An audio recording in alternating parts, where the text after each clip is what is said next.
राधे राधे सभी भक्तों को। आज हम लेकर आए हैं पद्मिनी एकादशी अधिक मास शुक्ल पक्ष की कथा। अधिक मास यानी लौंद के महीने की। अर्जुन ने कहा, हे भगवान, अब आप अधिक मास की शुक्ल पक्ष की एकादशी के विषय में बताएं। उस एकादशी का नाम क्या है तथा उसके व्रत की विधि क्या है? इसमें किस देवता की पूजा की जाती है और इसके व्रत से क्या फल मिलता है? कृपा करिए सब विस्तार पूर्वक कहें। श्री कृष्ण बोले कि हे पार्थ, अधिक मास लौंद की एकादशी अनेक पुण्यों को देने वाली है। उसका नाम पद्मिनी है। इस एकादशी के व्रत से मनुष्य विष्णु लोक को जाता है। इस एकादशी के व्रत की विधि को मैंने सबसे पहले नारद जी से कहा था। यह विधि अनेक पापों को नष्ट करने वाली तथा मुक्ति और भक्ति प्रदान करने वाली है। इसके फल व गुणों को ध्यान पूर्वक सुनो। दशमी के दिन व्रत को शुरू करना चाहिए। इस दिन कांसे के पात्र का किसी भी रूप में प्रयोग नहीं करना चाहिए तथा मांस, मसूर, चना, कोदों, शहद, शाक और पराया अन्न, इन सब खाद्यों का त्याग करना चाहिए। इस दिन हविष्य भोजन करना चाहिए और नमक भी नहीं खाना चाहिए। दशमी की रात्रि को भूमि पर शयन करना चाहिए और ब्रह्मचर्य पूर्वक रहना चाहिए। एकादशी के दिन प्रातः नित्य क्रिया से निवृत्त होकर दातुन करनी चाहिए और 12 बार कुल्ला करके पुण्य क्षेत्र में स्नान करने चले जाना चाहिए। उस समय गोबर, मृत्तिका, तिल, कुश तथा आमल की चूर्ण से विधि पूर्वक स्नान करना चाहिए। स्नान करने से पहले शरीर में मिट्टी लगाते हुए उसी से प्रार्थना करनी चाहिए। हे मृत्तिके, मैं तुमको नमस्कार करता हूँ। तुम्हारे स्पर्श से मेरा शरीर पवित्र हो। समस्त औषधियों से पैदा हुई और पृथ्वी को पवित्र करने वाली तुम मुझे शुद्ध करो। ब्रह्मा के थूक से पैदा होने वाली तुम मेरे शरीर को छूकर मुझे पवित्र करो। हे शंख चक्र गदाधारी देवों के देव जगन्नाथ, आप मुझे स्नान के लिए आज्ञा दीजिए। इसके उपरांत वरुण मंत्र को जपकर पवित्र तीर्थों के अभाव में उनका स्मरण करते हुए किसी तालाब में स्नान करना चाहिए। स्नान करने के पश्चात स्वच्छ और सुंदर वस्त्र धारण करके तथा संध्या तर्पण करके मंदिर में जाकर भगवान की पूजा करनी चाहिए। स्वर्ण की राधा सहित कृष्ण भगवान की प्रतिमा और पार्वती सहित महादेव जी की प्रतिमा बनाकर पूजन करें। धान्य के ऊपर मिट्टी या तांबे का घड़ा रखना चाहिए। उस घड़े को वस्त्र तथा गंध आदि से अलंकृत करके उसके मुंह पर तांबे, चांदी या सोने का पात्र रखना चाहिए। उस पात्र पर भगवान की प्रतिमा रखकर धूप, दीप, नैवेद्य, पुष्प, केसर आदि से उनकी पूजा करनी चाहिए। उसके उपरांत भगवान के सम्मुख नृत्य गान आदि करें। उस दिन पतित तथा रजस्वला स्त्री को स्पर्श नहीं करना चाहिए। भक्तजनों के साथ भगवान के सामने पुराण की कथा सुननी चाहिए। अधिक मास की शुक्ल पक्ष की पद्मिनी एकादशी का व्रत निर्जल करना चाहिए। यदि मनुष्य में निराहार रहने की शक्ति न हो तो उसे जलपान या अल्पाहार से व्रत करना चाहिए। रात्रि में जागरण करके नाच और गाना करके भगवान का स्मरण करते रहना चाहिए। प्रतिपहर मनुष्य को भगवान या महादेव जी की पूजा करनी चाहिए।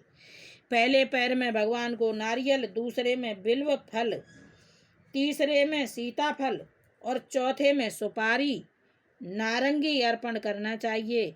इससे पहले पैर में अग्नि होम का, दूसरे में वाजपेयी यज्ञ का, तीसरे में अश्वमेध यज्ञ का और चौथे में राजसूय यज्ञ का फल मिलता है।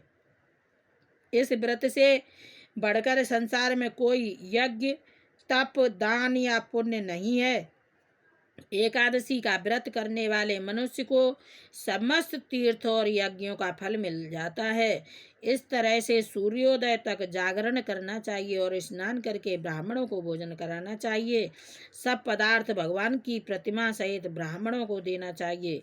इस प्रकार जो मनुष्य विधि पूर्वक भगवान की पूजा तथा व्रत करते हैं उनका जन्म सफल होता है और वे इस लोक में अनेक सुखों को भोग कर अंत में भगवान विष्णु के परम धाम को जाते हैं। हे पार्थ, मैंने तुम्हें एकादशी के व्रत का पूरा विधान बता दिया।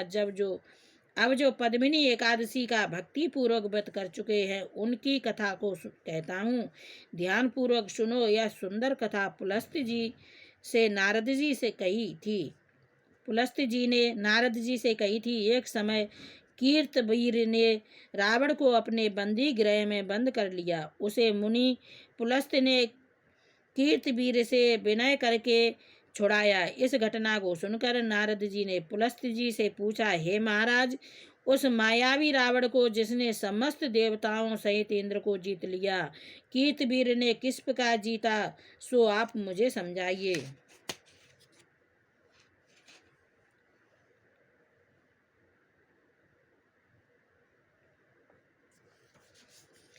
इस पर पुलस्त्य जी बोले, हे नारद जी, आप पहले कीर्तवीर की उत्पत्ति का वृतांत सुनो। त्रेता युग में महेशमती नामक नगरी में कीर्तवीर नामक एक राजा राज्य करता था। उस राजा के 100 स्त्रियां थीं। उनमें से किसी के भी राज्यभार संभालने वाला योग्य पुत्र नहीं था। तब राजा ने आदर पूर्वक पंडितों को बुलवाया और पुत्र की प्राप्ति के लिए यज्ञ किए, परंतु सब असफल रहे। जिस प्रकार दुखी मनुष्य को भोग नीरस मालूम पड़ते, उसी प्रकार उसको भी अपना राज्य पुत्र बिना दुखमय प्रतीत होता था। अंत में वह तप के द्वारा ही सिद्धियों को प्राप्त जानकर तपस्या करने के लिए वन को चला गया। उसकी स्त्री हरिश्चंद्र की पुत्री प्रमदा वस्त्रालंकारों को त्याग कर अपने पति के साथ गंधमादन पर्वत पर चली गई। उस स्थान पर इन लोगों ने 10,000 वर्ष तक तपस्या की, परंतु सिद्धि प्राप्त न हो सकी।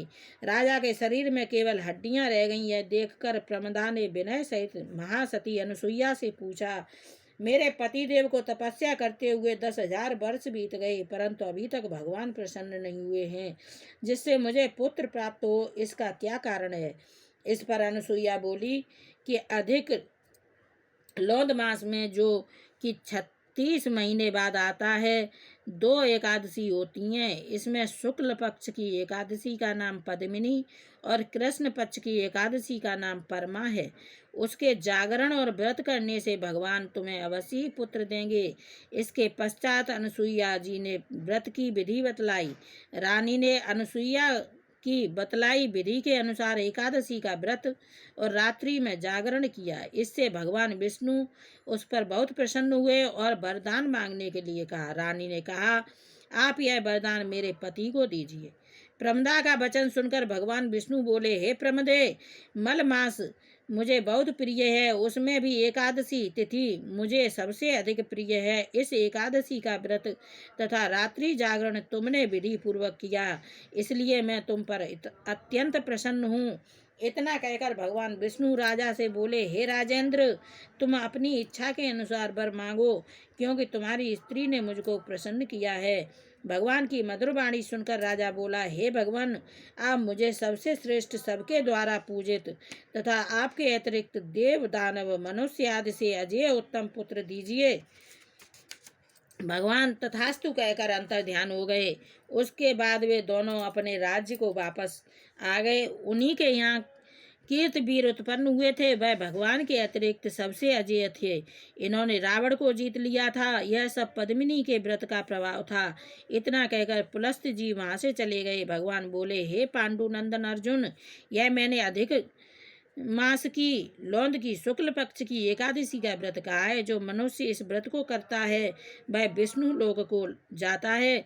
सूत जी बोले, हे महर्षियों, जो आपने पूछा था सो मैंने सब कह दिया। अब आप क्या सुनना चाहते हैं? जो मनुष्य इसकी कथा को सुनेंगे वे स्वर्ग लोक को जाएंगे।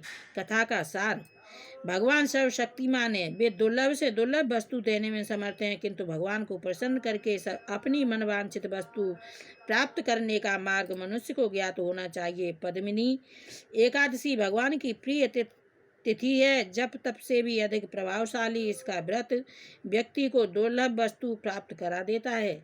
जय श्री कृष्ण, जय श्री कृष्ण, राधे राधे।